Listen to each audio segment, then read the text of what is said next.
Bismillahir Rahmanir Rahim. Alhamdulillahi Rabbil Alamin.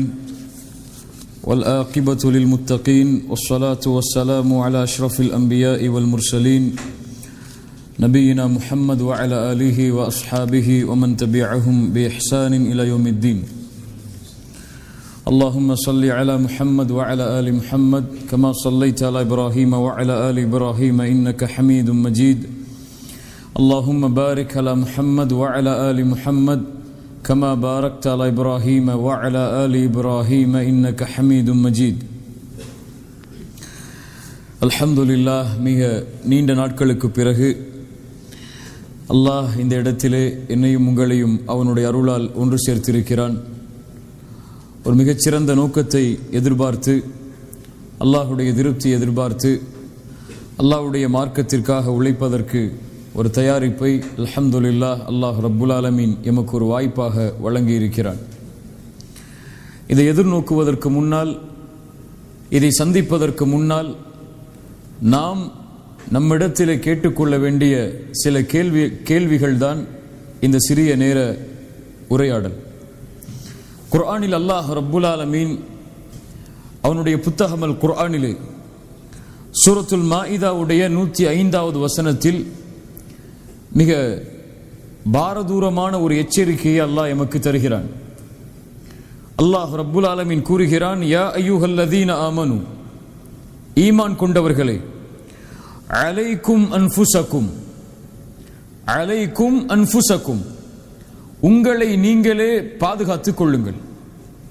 முதலில் நீங்கள் உங்களை பாதுகாத்துக் கொள்ளுங்கள். அலைக்கும் அன்ஃபுஸக்கும் லா யதுர்ருக்கும் மன் தல்ல இதா ததைத்தும், நீங்கள் நேர்வழியை அடைந்தால் வழி தவறியவர்களுடைய எந்த தீங்கும் உங்களை எதுவும் செய்துவிட முடியாது. அல்லாஹ் ரப்புல் ஆலமீன் கூற வருவதென்ன? நீங்கள் நேர்வழியை முதலிலே அடையுங்கள், நீங்கள் உங்களை முதலில் பாதுகாத்துக் கொள்ளுங்கள். வழி தவறியவர்களை பற்றிய கவலையோ அதனுடைய தீங்கோ உங்களை எதுவும் செய்யாது. நீங்கள் நேர்வழியில் இருந்தால் போதும், முதலில் நீங்கள் உங்களை பாதுகாத்துக் கொண்டால் போதும். இந்த ஆயத்தை எப்படி புரிந்து கொள்ளக்கூடாது?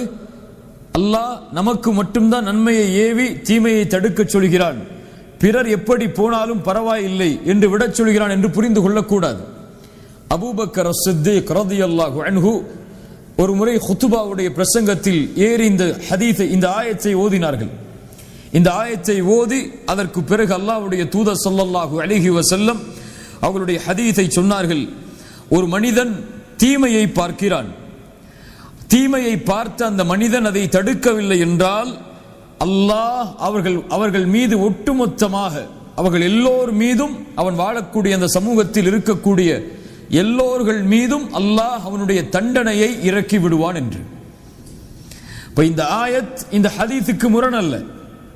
தீமையை தடுக்க வேண்டும், நன்மையை ஏவ வேண்டும், நன்மையான பாதையின் பக்கம் மக்களை அழைக்க வேண்டும். ஆனால் அதற்கு முன்னால் ஒரு முஃமின் செய்ய வேண்டியது என்ன? அவன் தன்னை முதலிலே பாதுகாத்துக் கொள்ள வேண்டும்.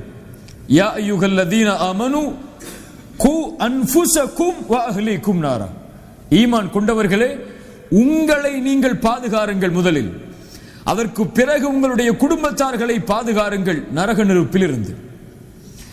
மனைவிக்கு மட்டும் அறிவுரை சொல்வதல்ல எம்முடைய கடமை, எம்முடைய பிள்ளைகளுக்கு மட்டும் அறிவுரை சொல்வதல்ல எம்முடைய கடமை, எம்மை பார்க்க வரக்கூடிய மக்களுக்கு மட்டும் அறிவுரை செய்வதல்ல எம்முடைய கடமை, எம்முடைய நஃப்ஸுக்கு, நமக்கு நாம் அறிவுரை செய்வது அல்லாஹ் எம் மீது கடமையாக்கிய ஒரு கடமை. அதைத்தான் குர்ஆனுடைய இந்த வசனம் சொல்லுகிறது. ஆனால் இன்றைய எம்முடைய வாழ்க்கை எப்படி? சமூகம் மாற வேண்டும், பிறர் மாற வேண்டும், அவர் மாற வேண்டும், அந்த குடும்பம் மாற வேண்டும், அந்த ஊர்வாசிகள் மாற வேண்டும், அந்த நாட்டில் வாழக்கூடிய மக்கள் வாழ வேண்டும். அப்படி மாறினால்தான் சமூகம் மாறும் என்று நாம் நினைக்கிறோம்.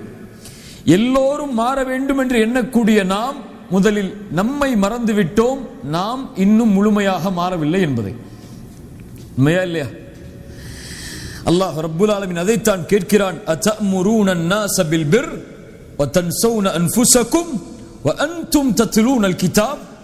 இது எனக்கு பொருந்தக்கூடிய வசனம், உங்களுக்கு பொருந்தக்கூடிய வசனம். உங்களில் பலர் அழைப்பு பணி செய்யலாம், மக்களிடத்தில் நன்மைகளை ஏவலாம், தீமைகளை தடுக்கலாம். இந்த வசனத்தை அதற்கு முன்னால் கொண்டு வந்து பாருங்கள். அல்லாஹ் கேட்கிறான், தஅமுரூன அன்-நாஸ பில் பிர், மக்களுக்கு நீங்கள் நன்மையை ஏவுகிறீர்கள், வ தன்ஸௌன அன்ஃபுஸக்கும், ஆனால் உங்களை நீங்கள் மறந்து விடுகிறீர்களே, வ அன்தும் தத்லூனல் கிதாப், நீங்கள் குர்ஆனை ஓதுகிறீர்கள், அஃபலா தஅகிலூன், நீங்கள் அறிவு பெற மாட்டீர்களா என்று அல்லாஹ் ரப்புல் ஆலமீன் அவனுடைய புத்தகம் அல் குர்ஆனிலே கேட்கிறான். இதை பயந்தார்கள் எமக்கு முன்னால் வாழ்ந்த அறிஞர்கள் எல்லோரும். ஒரு விஷயத்தை சொல்லுவதற்கு முன்னால் அந்த விஷயத்தோடு என்னுடைய வாழ்வு எப்படி இருக்கிறது என்பதை சோதித்து பார்த்தார்கள். ஆனால் இன்று அறிவுரை வழங்குவதற்கு நாம் எல்லோரும் தயார். ஒருவருக்கு அறிவுரை வழங்குவதற்காக அழைக்கப்பட்டால் முன்னே சென்று அறிவுரை வழங்குவதற்கு, பயான் நிகழ்த்துவதற்கு எல்லோருக்கும் ஆசை இருக்கிறது. ஆனால் நம்மை நாம் மறந்து விடுகிறோம். ஒரு அறிஞர் இப்ராஹிம் தைமி ரஹிமஹுல்லா, 2வது நூற்றாண்டில் வாழ்ந்த அறிஞர், அவர்கள் சொன்னார்கள், என் செயலையும் என் வார்த்தையையும் ஒப்பிடுவதற்கு நான் விரும்பவில்லை. அப்படி நான் ஒப்பிட்டு பார்த்தால் தெளிவாக எனக்கு தெரியும் நான் ஒரு பொய்யன் என்று. அவ்வளவு பெரிய அறிஞர், ஹதீஸ் துறையில் அவ்வளவு பெரிய பிரசித்தி பெற்றவர். அவர் சொல்கிறார், என் வார்த்தையையும் என் செயலையும், நான் சொல்லக்கூடிய வார்த்தைகளையும் என் செயலையும் ஒப்பிட்டு பார்த்தால் எனக்கு தெரிந்துவிடும் நான் யார் என்றுதான், நான் பொய்யன் என்று. அவரை ஒப்பிட்டு பார்க்க நான் விரும்பவில்லை. அவர் சொல்கிறாரே செய்கிறாரா வாழ்க்கையில் என்று அவரை பார்ப்பதற்கு முதலில் நான் விரும்பவில்லை. நான் என்னை பார்க்க ஆசைப்படுகிறேன். அதான் இங்க முக்கியம். நான் என்னை ஒப்பிட்டு பார்த்தால் நான் ஒரு பொய்யன் என்று எனக்கு தெரியும் என்று இமாம் இப்ராஹிம் தைமி ரஹிமஹுல்லா அவர்கள் சொன்னார்கள். அல்லாஹ் ரப்புல் ஆலமீன் அதைத்தான் அவனுடைய புத்தகம் அல் குர்ஆனிலே மேலும் கேட்கிறான், யா அய்யுஹல்லதீன ஆமனு லிம தகூலூன மா லா தஃஅலூன், நீங்கள் செய்யாத விஷயங்களை ஏன் மக்களுக்கு நீங்கள் சொல்கிறீர்கள்? கபுர மக்கத்தன் இந்தல்லாஹ், அல்லாஹ்விடத்திலே மிக பாரமானது எது? ஒரு மனிதன் தான் செய்யாத விஷயத்தை மக்களுக்கு அறிவுரையாக போதிப்பது. அல்லாஹ் அந்த குற்றத்திலிருந்து நம்மை பாதுகாப்பானாக. நாம் யார் என்று நமக்கு தெரியும். முதலில் நான் யார், என் ரப்புக்கு முன்னால் நான் நடந்து கொள்ளக்கூடிய முறை என்ன, தொழுகையில் என் நிலை என்ன, குர்ஆன் ஓதுதலில் என் நிலை என்ன, மறுமை சிந்தனையில் என் நிலை என்ன, மரண சிந்தனையில் என் நிலை என்ன என்பதெல்லாம் யாருக்கு தெரியும்? நமக்கு தெரியும். என்னை மக்கள் வேண்டுமானால் நல்லவராக கருதலாம். இவர் பயான் நிகழ்த்துகிறார், மக்களுக்கு அறிவுரைகளை சொல்கிறார், ஒரு மிகப்பெரிய நிகழ்ச்சிகளை எல்லாம் ஏற்பாடு செய்கிறார், அதில் நாம் எல்லோரும் இருக்கிறோம். எம்மை மக்கள் நல்லவர்களாக பார்க்கலாம். ஆனால் நாம் யார் என்று யாருக்கு தெரியும்? அல்லாஹ்விற்கு பிறகு நமக்கு தெரியும். அடிக்கடி சொல்லக்கூடிய வார்த்தை தான் இமாம் இப்னு ஜௌஸி ரஹிமஹுல்லாஹ் அவர்கள் சொல்லுவார்கள், இந்த மனிதர்கள் நமக்கு தரக்கூடிய கண்ணியம் எல்லாம் எதற்கு தான்? அல்லாஹ் எம்முடைய பாவங்களின் மீது போட்டுள்ள திரைக்கு தான். அந்த திரையை அல்லாஹ் அகற்றிவிட்டால் நாம் யார் என்று மக்களுக்கு தெரிந்துவிடும். அல்லாஹ் எமக்கு இட்ட அந்த திரைக்கு தான் மக்கள் கண்ணியம் கொடுக்கிறார்கள், எனக்கு அல்ல, உங்களுக்கு அல்ல. ஏன்? நம்முடைய பாவங்கள் வெளிப்படுத்தப்பட ஆரம்பித்து விட்டால் நாம் யார் என்பது நம்முடைய மனைவிக்கு தெரியும், நம்முடைய குழந்தைகளுக்கு தெரியும், நம்மை சுற்றி இருக்கக்கூடிய எல்லோருக்கும் தெரிந்துவிடும். இன்று நம்முடைய வாழ்க்கை இதை பற்றிய சிந்தனை இல்லாமல் பிறரை பற்றிய சிந்தனையிலேயே நாம் வாழ்ந்து கொண்டிருக்கிறோம். பிறருடைய குறைகளை ஆராய்வதிலேயே நம்முடைய நேரங்களை கழித்துக் கொண்டிருக்கிறோம். இமாம் இப்னு கையிம் ரஹிமஹுல்லாஹ் அவர்கள் சொல்லுவார்கள், அல்லாஹ் ஒரு மனிதனுக்கு இரக்கம் காட்டட்டும். அவர் யார் என்றால், தன் குறையில் மூழ்குவதை விட்டு, பிறருடைய குறையில் மூழ்குவதை விட்டு தன்னுடைய குறையிலேயே மூழ்கி கொண்டிருப்பார். அல்லாஹ் ஒருவருக்கு அவனுடைய கோபத்தை, அவனுடைய சாபத்தை இறக்குவான். யார் அவன்? பிறருடைய குறைகளில் மூழ்கி கொண்டிருப்பான், தன்னை மறந்து விடுவான். முதல் நிலையை எடுப்பவன் மகிழ்ச்சியாக இந்த பூமியில் வாழ்வான், இரண்டாவது நிலையை எடுப்பவன் இந்த உலகத்திலேயே இழிவடைவான். ரசூலுல்லாஹ் ஸல்லல்லாஹு அலைஹி வஸல்லம் அதைத்தான் சொன்னார்கள், யார் ஒருவன் பிறருடைய குறையை தேடுகிறானோ அல்லாஹ் என்ன செய்வான்?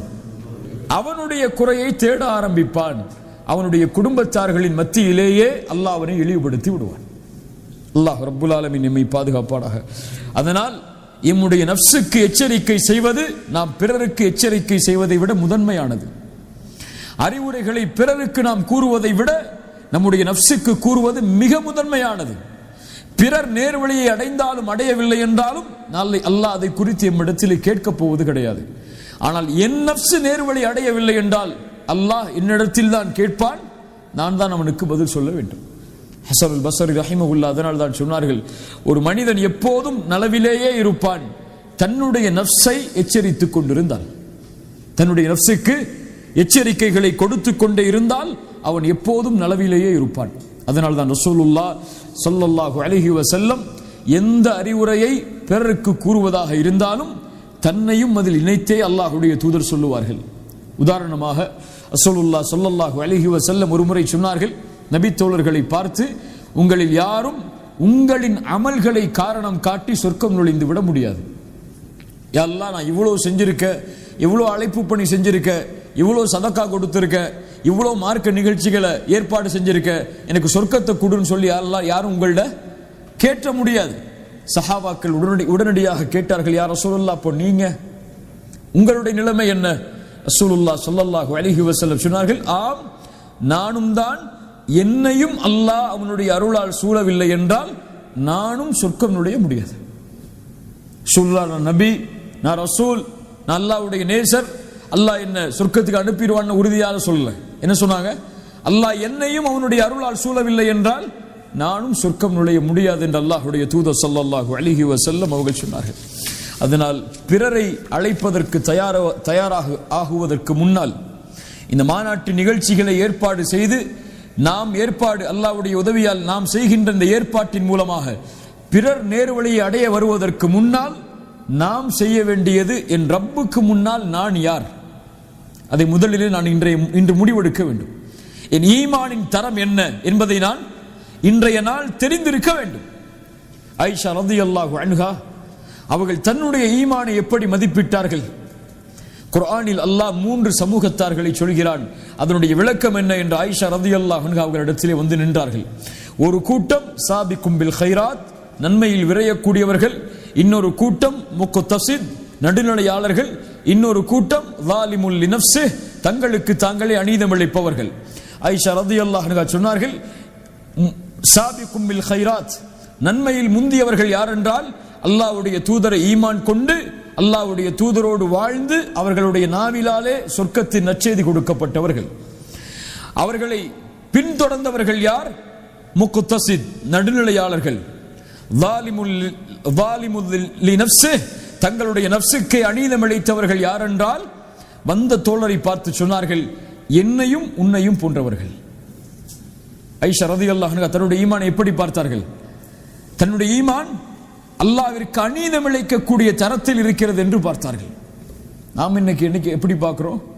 ஒரு சின்ன ஒரு தாவா நிகழ்ச்சி நல்லபடியா நடந்துருச்சு, மக்கள் வந்துட்டாங்கன்னா ஏதோ பெருசா சாதனை படைச்சிட்ட மாதிரி பார்க்கிறோம். அல்லது 5 வக்து சரியா தொழுதுட்டா இன்னைக்கு மௌத்தா போனா கூட அல்லாஹ் நம்மளை ஜன்னத்துல் ஃபிர்தௌஸ் ரசூலுல்லாஹ்வோட வாழ வச்சிருவான்னு பார்க்கிறோம். அல்லாஹ் ரப்புல் ஆலமீன் நம்மை சீர்படுத்துவாராக. சஹாபாக்கள் எல்லோரும் உங்களுக்கு எல்லாம் தெரியும். உமர் இப்னுல் கத்தாப் ரலியல்லாஹு அன்ஹு யார்? அவருடைய சிறப்புகளை எல்லாம் இந்த சிறிய நேரத்தில் கூற முடியாது. சத்தியம் அவருடைய நாவில் பேசும், அவருடைய சிந்தனையில் பேசும். உமர் ஒரு தெருவில் நடந்து சென்றால் ஷைத்தான் என்னோட தெருவில் ஓடி செல்வான். எனக்கு பிறகு ஒரு நபி வருவதாக இருந்தால் லக்கான உமர், அவர் உமராகத்தான் இருப்பார். உமரே, உன்னுடைய மாளிகையை நான் சொர்க்கத்திலே பார்த்தேன். உமரே, உன்னுடைய இல்மிற்கு அல்லாஹ் சான்று கொடுத்தான், உன்னுடைய இறையச்சத்திற்கு அல்லாஹ் சான்று கொடுத்தான். உனக்காக அல்லாஹ் குர்ஆனுடைய பல வசனங்களை இறக்கி இருக்கிறான். சுப்ஹானல்லாஹ். இப்படி சிறப்பு பெற்ற உமர் ஹலீஃபாவாக அமீருல் முஃமினீனாக மாறியதற்கு பிறகும் ஹுதைஃபா ரலியல்லாஹு அன்ஹு அல்லாஹ்வுடைய தூதர் முனாஃபிக்குகளுடைய பட்டியலை கொடுத்திருந்த, மறைவான அந்த பட்டியலை கொடுத்திருந்த நபித்தோழர் ஹுதைஃபாவிடத்திலே சென்று என்ன சொன்னார்கள்? யா ஹுதைஃபா, இந்த அமீருல் முஃமினீன், முஃமின்களுடைய அமீர் என்று அழைக்கப்படக்கூடிய உமர், இவரின் பெயரும் அந்த முனாஃபிக்கின் பட்டியலில் இருக்கிறதா என்று பார் என்றார்கள். ஹந்தலா ரலியல்லாஹு அன்ஹு என்ன சொன்னார்கள்? நாஃபக ஹந்தலா, ஹந்தலா முனாஃபிக்காகி விட்டார். ஏன் ஹந்தலா முனாஃபிக்கானார்? ரசூலுல்லாஹ்வோடு இருக்கும்போது ஒரு ஈமான், ரசூலுல்லாஹ்வை விட்டு பிரிந்து விட்டால் இன்னொரு ஈமான். அபூபக்கரிடத்தில் சொன்னார்கள் ரலியல்லாஹு அன்ஹு. அபூபக்கர் ரலியல்லாஹு அன்ஹு சொன்னார்கள், அப்படியா ஹந்தலா, நானும் அந்த தன்மையில் தான் இருக்கிறேன். அபு முலைகா ரஹிமஹுல்லா தாபிஈ, சஹாபாக்களுடைய மாணவர், அவர் சொல்கிறார், 30 நபித்தோழர்களை நான் பார்த்திருக்கிறேன். எத்தனை நபித்தோழர்கள்? 30 நபித்தோழர்களை நான் பார்த்திருக்கிறேன், அவர்களிடமிருந்து பாடம் படித்திருக்கிறேன். அந்த 30 நபித்தோழர்களும் தங்களை எண்ணினார்கள் நான் ஒரு முனாஃபிக்காக இருப்பேனோ என்று. சாதாரண நபித்தோழர்கள் அல்ல. அபு முலைகா ஹதீஸை அறிவிக்கக்கூடிய அறிவிப்பாளர். அவர் யாரிடத்திலிருந்து ஹதீஸை எல்லாம் கேட்டார் என்று பார்த்தால் ஆயிஷா ரலியல்லாஹு அன்ஹா, அஸ்மா பின்த் அபி பக்கர், அலி பின் அபி தாலிப், சஅத் பின் அபி வக்காஸ். சுப்ஹானல்லாஹ், சொர்க்கத்திற்கு நற்செய்தி சொல்லப்பட்ட நபித்தோழர்கள் இவர்கள் எல்லாம். இவர்களிடமிருந்து ஹதீஸை கேட்கக்கூடிய அபு முலைகா ரஹிமஹுல்லாஹ் எப்படி என்ன சொன்னார்கள்? இந்த 30 நபித்தோழர்களும் தங்களை எப்படித்தான் எண்ணினார்கள்? தான் ஒரு முனாஃபிக்காக இருப்பேனோ என்று எண்ணினார்கள். ஹசன் ரஹிமஹுல்லாஹ் அவர்கள் அதன் காரணமாகத்தான் சொன்னார்கள், மா யகாஃபுன் நிஃபாக இல்லல் முஃமின். ஒரு முஃமின் தான் நிஃபாக்கை பயப்படுவான். ஒரு முஃமின் தான் நான் நயவஞ்சகனா என்று பயப்படுவான். ஒரு முனாஃபிக் நிஃபாக்கை பயப்படவே மாட்டான். ஃபஜ்ர் தொழாதவன் முனாஃபிக் என்று ரசூலுல்லாஹ்வுடைய தெளிவான சான்று இருக்கிறது. ஒரு முஃமின் தான் ஃபஜ்ர் தொழவில்லை என்றால் நான் முனாஃபிக்குடைய பட்டியலில் சேர்ந்து விட்டேனே என்று பயப்படுவான். ஃபஜ்ரை தொழாமல் எழுந்திருக்கிறான், எந்த உணர்வும் இல்லை என்றால் இவன் பயப்படவே வேண்டாம். இவன் யார்தான்? முனாஃபிக் தான். அல்லாஹு அக்பர். தவறுகளை செய்யும் பொழுது நான் நயவஞ்சகத்தில் இருப்பதால் தான் இந்த தவறை செய்கிறோம் என்ற எண்ணம் இல்லை என்றால் நாம் முஃமின் தான். நாம் முஃமினாக இருக்க முடியாது, முனாஃபிக்காகத்தான் இருப்போம். எம்முடைய சொல், எம்முடைய செயல் எல்லா நிலையிலும் வேறுபடுகிறது. யாரும் அதில் சுத்தமானவர்கள் அல்ல. நம்முடைய மனைவிக்கு ஒரு அறிவுரை சொல்லுவோம், பிள்ளைகளுக்கு அறிவுரையை சொல்லுவோம், நம்மிடத்திலே அறிவுரையை கேட்டு வருபவர்களுக்கு நாம் ஒரு அறிவுரையை சொல்லுவோம்.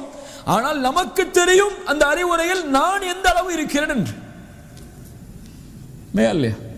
குர்ஆனுடைய வகுப்புக்கு வரக்கூடிய நிகழ்வுகளை எல்லாம் மக்களுக்கு அனுப்பி அவர்கள் இந்த சென்டருக்கு வந்து குர்ஆனை ஓத வேண்டும் என்று ஆர்வத்தை ஏற்படுத்துவோம்.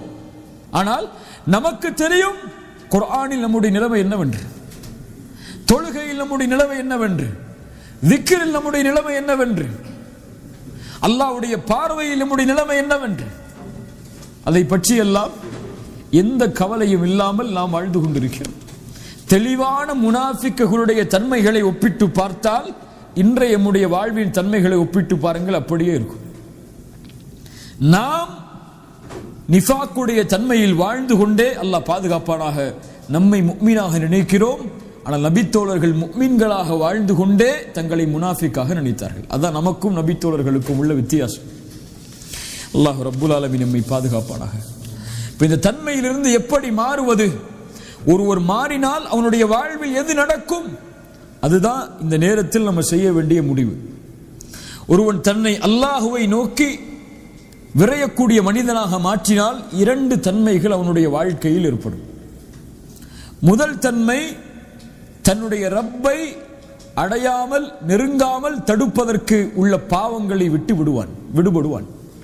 தன்னுடைய ரப்பை நெருங்குவதற்கு தடையாக இருக்கக்கூடிய பாவங்களை விட்டு விடுபடுவான். இது என்ன தன்மை? முதல் தன்மை. ஆனால் இன்று நாம் எப்படி? நம்முடைய ஆடைகள் அழகாக இருக்கிறது, நம்முடைய கல் அல்லாஹ்விற்கு முன்னால் அழகாக இல்லை. தொழுகிறோம், நோன்பு வைக்கிறோம், ஜகாத் கொடுக்கிறோம், தஅவா செய்கிறோம். இந்த வெளிப்படையான அமல்கள் எல்லாம் சரியாக இருக்கிறது.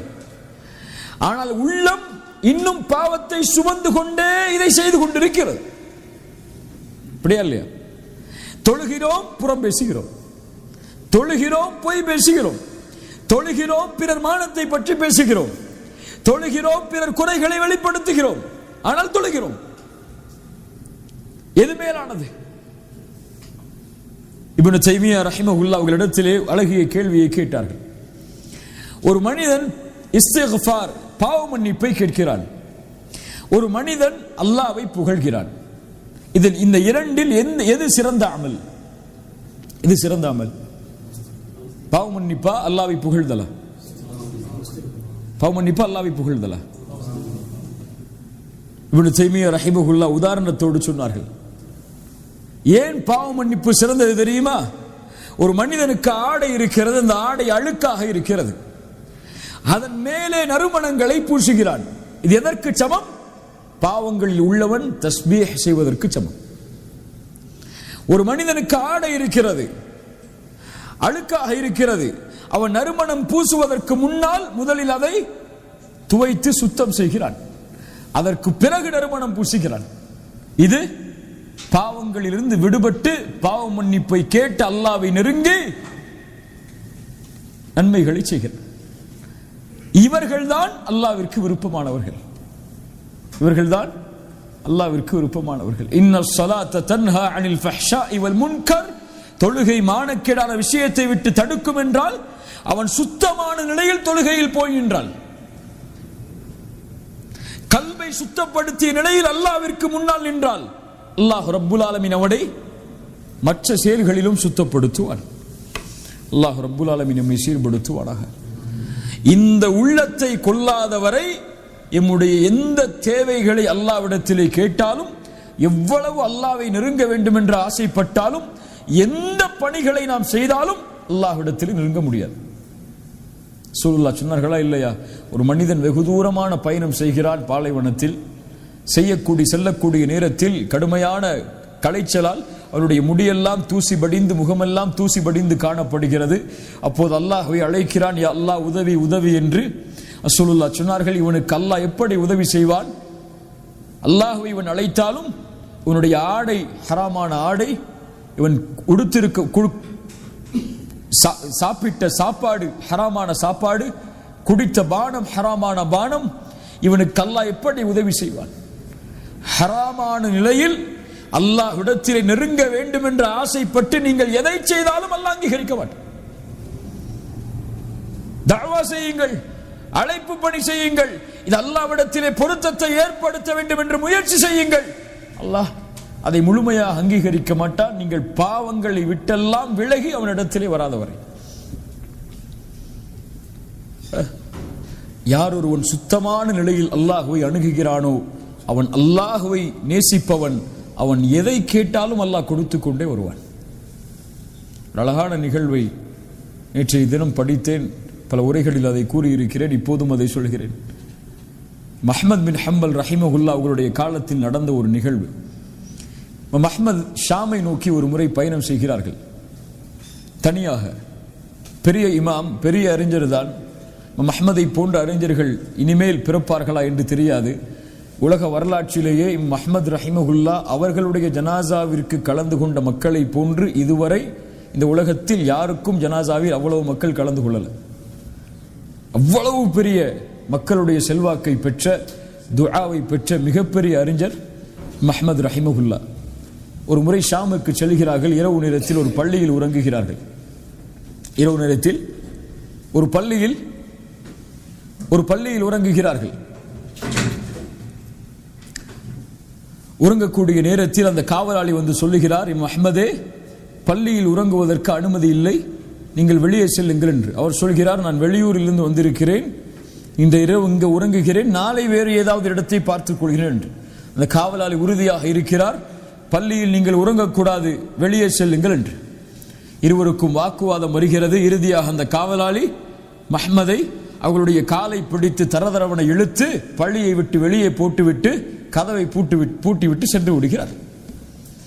அந்த வழியாக வரக்கூடிய அந்த வழியில் அந்த தெருவில் கடை வைத்திருக்கக்கூடிய ஒரு ஒட்டி தயாரிக்கக்கூடிய ஒரு வியாபாரி அஹ்மத் அவர்களை பார்க்கிறார்.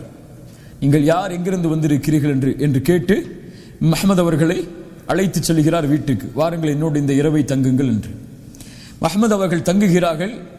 அந்த வேலை செய்யக்கூடிய, ரொட்டி தயாரிக்கக்கூடிய அவரை பார்க்கிறார்கள். எப்போது பார்த்தாலும் அல்லாஹ்வை புகழ்ந்து கொண்டே இருக்கிறார்.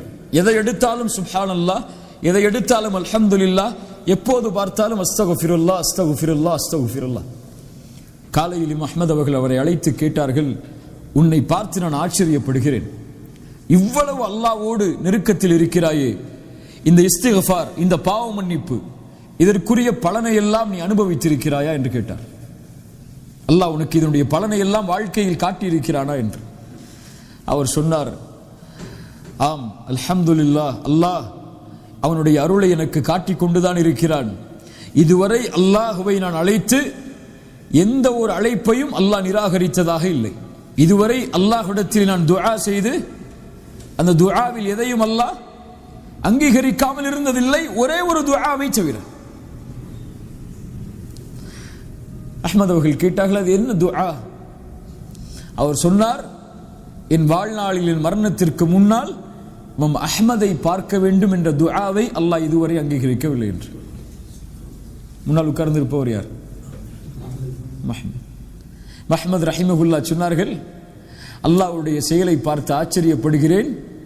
ஒரு அடியானுடைய பிரார்த்தனையை நிறைவேற்றுவதற்காக இன்னொரு அடியானை இன்னொருவருடைய கரத்தால் பூமியில் தரதரவனை இழுத்து அவருக்கு முன்னால் கொண்டு வந்து விட்டாள் என்று. சுப்ஹானல்லாஹ். இது அல்லாஹ்வை நெருங்கிய ஆத்மா, பாவங்களில் இருந்து விடுபட்டு அல்லாஹ்வையே சார்ந்திருக்கக்கூடிய ஆத்மா. இப்போ நம்முடைய வாழ்க்கை முதலாவதாக மாறும். அல்லாஹ் ரப்புல் ஆலமீன் எதை விரும்புகிறானோ அதை செய்வதற்கு, அல்லாஹ்வை நெருங்குவதற்கு இருக்கக்கூடிய தடையாக இருக்கக்கூடிய பாவங்களை விட்டு அந்த வாழ்க்கை விலகும். இந்த ஒரு முஃமினுடைய வாழ்க்கையில் மாற்றம் ஏற்பட்டால் முதலில் ஏற்படுவது. இரண்டாவது, அவனுடைய வாழ்க்கையில் மாற்றம் ஏற்படும் அல்லாஹ் ரப்புல் ஆலமீனுடைய கட்டளையால் படைப்புகளோடு நெருங்குவதற்கு என்ன என்ன பாவங்கள் எல்லாம், என்ன என்ன செயல்கள் எல்லாம் தடையாக இருக்கிறதோ அதை விட்டு விலகுவான்.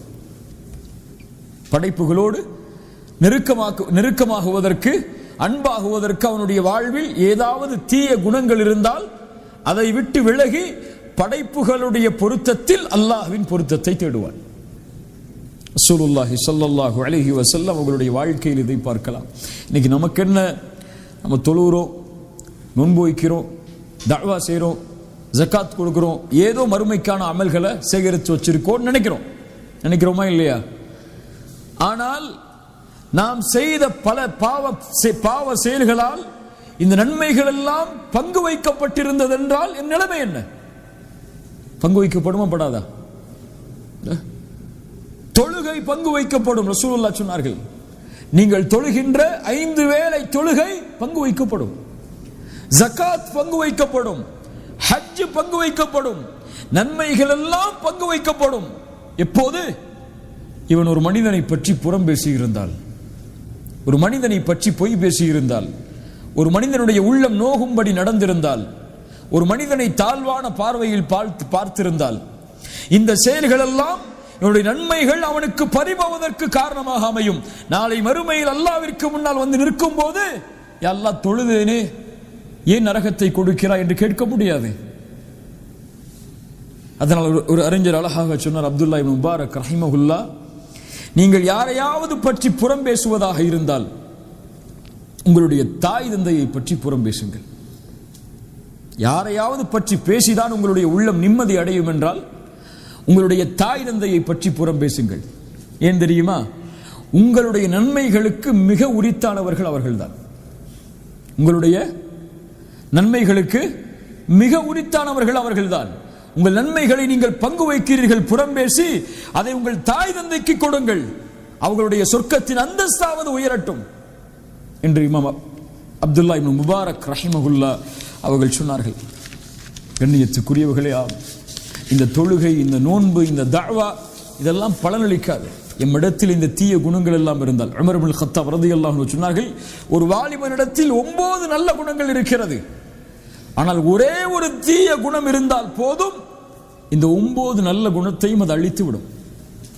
அதைத்தான் ரசூலுல்லாஹி ஸல்லல்லாஹு அலைஹி வஸல்லம் இடத்திலே கேட்கப்பட்ட போது, ஒரு பெண் தொழுகிறாள், நோன்பு வைக்கிறாள், இரவு வணக்கத்தில் ஈடுபடுகிறாள், தான தர்மங்கள் செய்கிறாள், ஆனால் அண்டை வீட்டாருக்கு நோவினை செய்கிறாள். ரசூலுல்லாஹி ஸல்லல்லாஹு அலைஹி வஸல்லம் என்ன சொன்னார்கள்? தொழுகிறாளா, பரவாயில்லை, அந்த தொழுகை அந்த பாவத்தை மன்னிக்கும் என்று சொன்னார்களா?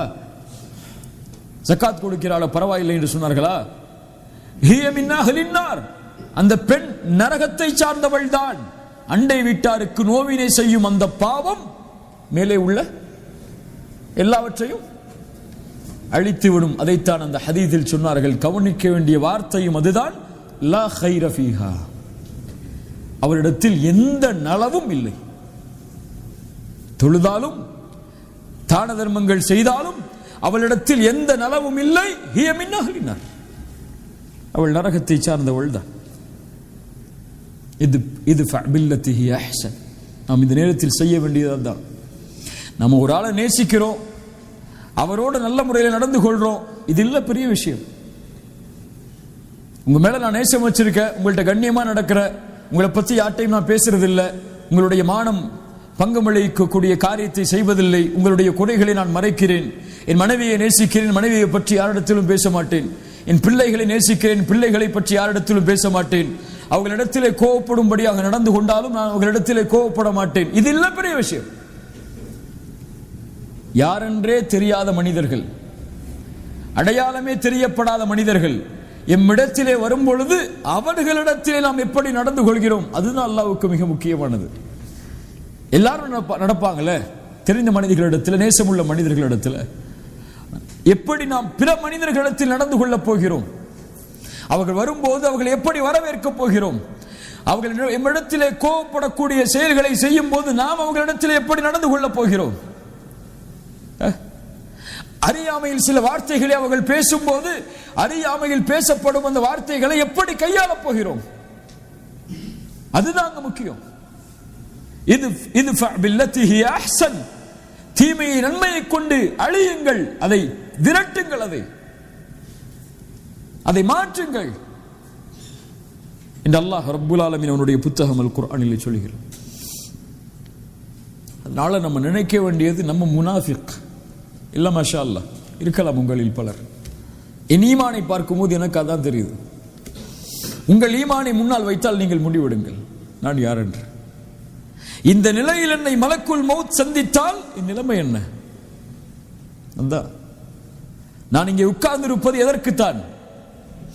அல்லாஹ்வுடைய பொருத்தத்தை அடைவதற்குத்தான். ஆனால் இந்த குணங்களோடு இதே நிலையில் மலக்குல் மௌத் என்னை சந்தித்தால் என் நிலைமை என்ன? அல்லாஹ் என் உயிரை கைப்பற்றுவதற்கு மலாயிக்கத்துல் அஸாபை இறக்கினால், வேதனை தரக்கூடிய மலக்குகளை, யா அல்லாஹ் எனக்கு ரஹ்மத்துடைய மலக்குகளை இறக்கி யா அல்லாஹ்னு கேட்க முடியுமா? அந்த கடைசி நொடிக்காகத்தான் எல்லாரும் போராடுறோம். அந்த கடைசி நொடி நல்ல முறையில் அமைந்து விட்டால் அல்லாஹ் ரப்புல் ஆலமீன் நம்மை பாதுகாப்பான். அதனால இந்த நிகழ்ச்சிகள் எல்லாம் எதற்கென்றால் நமக்காகத்தான். முதல்ல அதை புரிஞ்சுக்கணும். ஏதோ மக்களை கூப்பிடுறோம், மக்கள் வரப்போறாங்க, ஒரு பெரிய கூட்டம் வரப்போகுது, 1000 பேர் 2000 பேர் வரப்போறாங்க, ஒரு பெரிய நிகழ்ச்சி நடத்தி சாதனை படைக்க போறோம்லாம் கிடையாது. அது ஒரு சாதனையும் கிடையாது. இந்த நிகழ்ச்சி எனக்கு, நிகழ்ச்சியில் கலந்து கொண்டு இதற்கு உழைப்பது என் நன்மைக்கு, என் ஈமானை பாதுகாப்பதற்கு. நாளைக்கு நான் அல்லாஹ்வுக்கு முன்னாடி நிற்கும் போது என் அமல்கள் அல்லாஹ்விடத்தில் நிறுத்தப்படும் போது என் எடை கனமானுங்கிறதுக்காக அவங்கள பத்தி எனக்கு கவலை இல்லை. அந்த உழைப்பும் எனக்காகத்தான் அப்படி நினைக்கணும். நம்ம அந்த நினைப்பு தான் ஈமானை அடுத்த தரத்துக்கு கொண்டு போகும். இது அவங்களுக்கு, மற்றவங்களுக்கு, இது அவங்க வந்து பலனளிக்கக்கூடிய மக்களுக்கு நினைச்சோன்னு சொன்னா இது நமக்கு தேவையில்லை. லா யதுர்ருக்கும் மன் தல்ல இதா ததைத்தும். அந்த தீங்கு நம்மளை ஒன்றும் செஞ்சிடாது. அவங்க நேர வழி அடைஞ்சாலும் அடையாட்டாலும் வந்தாலும் வராட்டாலும் நாளைக்கு மறுமையில் அல்லாஹ் அதை குறிச்சு நம்மள்கிட்ட கேட்க போறது கிடையாது. ஏன் அந்த நிகழ்ச்சியில வந்து நேர வழி அடைய போறலன்னு சொல்லி. இந்த நிகழ்ச்சியை நடத்தின நீ ஏன் நேர வழி அடையல, அதான் கேட்பான்ல. நீ ஏன் தொழுகையில சரியாகல, நீ ஏன் குர்ஆன் ஓதுறதுல சரியாகல, நீ ஏன் அல்லாஹ்வுடைய நினைவுல சரியாகல. ஒரு அழகிய கவிதையை அரபி மொழியில் இருக்கக்கூடியவற்றை கூறிவிட்டு இந்த நேரத்தை முடிக்கிறேன். ஒரு அறிஞர் சொன்னார், யா அப்து யா அப்து கம் யராக அல்லாஹு ஆசியா. அல்லாஹ் உன்னை எவ்வளவு காலம் பாவத்தில் பார்ப்பான், எவ்வளவு காலம் அவனுக்கு முன்னால் நீ பாவம் செய்யக்கூடிய நிலையில் அல்லாஹ் உன்னை பார்க்க வேண்டும் என்று ஆசைப்படுகிறாய். ஹரீஸன் அல துன்யா வலில் மௌத்தி நாசியா. உலகத்தின் பேராசையா, மௌத்தை மறந்து விட்டாயா? அனசீத லிகா அல்லாஹ், அல்லாஹ்விற்கு முன்னால் நிற்கப்படுவோம் என்பதை மறந்து விட்டாயா? அந்த நாள் எப்படிப்பட்டது தெரியுமா? அந்த நாளில் நிற்கக்கூடிய மனிதனுடைய தலைமுடிகள் எல்லாம் நரைத்து விடும். அல்லாஹ் அக்பர். ஒரு மனிதன் இந்த பூமியில் தக்குவாவுடைய ஆடையை அணிந்தால்தான் மறுமையில் அவன் ஆடையோடு இருப்பான். அவனுடைய தக்குவாவுடைய ஆடை அவனுடைய ஈமானுக்கு ஆடையை கொடுத்து பலனளிக்கும். இந்த துன்யா இங்கே வாழக்கூடியவர்களுக்கு நிரந்தரமாக இருக்கும் என்றால் லகான ரசூலுல்லாஹி ஹய்யன் வ பக்கியா முஹம்மது ரசூலுல்லாஹ் நிரந்தரமாகவும் நிலையாகவும் இருந்திருப்பார்கள். வலக்கின்னஹா தஃப்னா வயஃப்னா, எல்லாம் அழியும், எல்லாம் அழிந்துவிடும். வதப்க ذுனூப் வல் மஆசி கமா ஹிய, ஆனால் நீங்கள் செய்த பாவங்களும் குற்றங்களும் மட்டும் நிலையாகவே இருக்கும். எது அழிஞ்சாலும் சரி. அல்லாஹ் ரப்புல் ஆலமீன் நம்மை சீர்படுத்துவானாக. சிறிய நேரத்தில் நமக்கு கொடுக்கப்பட்ட இந்த அறிவுரை நான் மாறுவதற்கு, நீங்கள் மாறுவதற்கு, ஒவ்வொரு அறிவுரையும் மக்களுக்கு கொடுக்கப்படுவதற்கு முன்னால் நம்ம கேட்டுக்கணும், என் அமலும் இந்த செயலும் ஒத்துப்போகுதா? இல்லை என்றால் இதை பேசுவதை விட பேசாமல் இருப்பது எனக்கு நல்லது. என் ஈமான் இன்றைய தினம் இதுதான். மூத்தா போகும்போது கூட நம்பிக்கை வந்துடக்கூடாது, அமல் வச்சிருக்கோம், அல்லாஹ் நமக்கு சொர்க்கத்தை கொடுத்துருவான்னு சொல்லி. எந்த சஹாபி அப்படி நம்பல? முஆத் இப்னு ஜபல் ரலியல்லாஹு அன்ஹு மௌத்துடைய நேரத்தில் அழுதார்கள். அழுது சொன்னார்கள், அல்லாஹும்ம இன்னி அஊது பிக மினல் லைல் அஸ்ஸபாஹுஹா இலன்னார். இரவு நேரம் சொன்னார்கள், யா அல்லாஹ், உன்னிடத்திலிருந்து இந்த இரவிலிருந்து பாதுகாப்பை தேடுகிறேன், காலை எனக்கு நரகமாகிவிட்டால். முஆத் இப்னு ஜபல் யாரை பார்த்து ரசூலுல்லாஹ் யா முஆத் இன்னி உஹிப்புக் என்று சொன்னார்களோ அந்த முஆத். உமர் இப்னு கத்தாப் மௌத்துடைய நேரத்தில் என்ன சொன்னாங்க? யா வைலக யா உமர், உமரே உனக்கு நாசம் உண்டாகிவிடும், அல்லாஹ் உனக்கு இந்த நேரத்தில் இரக்கம் காட்டவில்லை என்றார். நம்மளாம் ஏமாத்திரம் ஒண்ணுமே இல்லை. ஈமானை போட்டு கொஞ்சம் கீழே மிதிச்சிட்டு நில்லுங்க, அப்பதான் நமக்கு அமல் செய்யணும்னு ஆர்வம் வரும். அதனால இல்லை, அவ்வளவுதான் நம்ம ஈமான், அவ்வளவுதான் நம்மளுடைய தன்மை. நான் முனாஃபிக் என்ற கேள்வி ஒவ்வொரு நிமிடமும் ஒவ்வொரு செயலிலும் வரணும். அல்லாஹ் ரப்புல் ஆலமீன் இந்த பண்பை கொடுத்தால்தான் நம்ம முஃமினா வாழ முடியும். கடைசியா அந்த வார்த்தையை மீண்டும் சொல்ற, ஒரு முஃமின் தான் நிஃபாக்கை பயப்படுவான், ஒரு முனாஃபிக் நிஃபாக்கை ஒருபோதும் பயப்பட மாட்டான். நயவஞ்சகனா என்ற கேள்வி ஒவ்வொரு செயலிலும் ஒவ்வொரு அமலிலும் இருக்கணும். அல்லாஹ் ரப்புல் ஆலமீன் அப்படிப்பட்ட தன்மையை நமக்கு தரட்டும். ஜஸாக்குமுல்லாஹு ஹைரன், பாரக்கல்லாஹு லக்கும். அல்லாஹ் நம்ம அமல் செய்யக்கூடிய இந்த செயலை அல்லாஹ் அங்கீகரிக்கணும். அல்லாஹ் இதன் மூலமாக முதலாவதாக நமக்கு பலனை தரணும். அதற்கு பிறகு அல்லாஹ் ரப்புல் ஆலமீன் வரக்கூடிய மக்களுக்கு பலனை ஏற்படுத்தணும். கூலு கௌலி ஹாதா அஸ்தக்ஃபிருல்லாஹ் லி வ லக்கும். அஸ்ஸலாமு அலைக்கும் வரஹ்மத்துல்லாஹி வபரகாத்துஹு.